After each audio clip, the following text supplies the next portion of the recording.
Be honest for a second.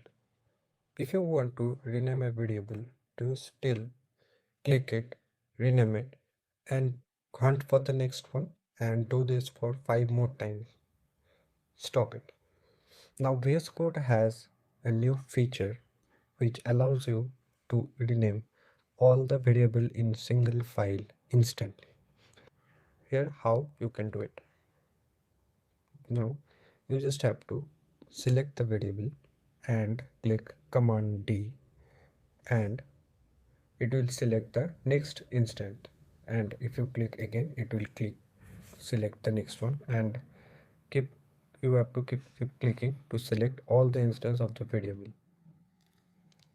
Now you can just rename type once and it will rename everywhere in the code. Now if you want to go even faster, select the variable, hold command shift and L.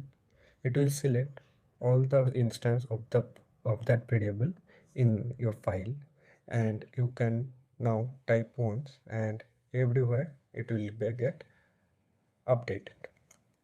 This is called multi-cursor. But and this part matters. Multi-cursor editing is faster, but it is not safer. If your code has multi-scope, similarly named variable, multi-cursor editing might cause to change those variable as well, which you do not intend to rename. Now, for that, you select the variable and press F2. Now, this is rename symbol. VS Code now understand the context and the scope of your code.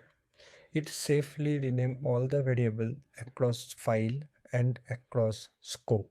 This has a very low possibility of breaking your code. This is what you do before every commits and PRs. So remember this: multi-cursor when speed matters, rename symbol when correctness matters.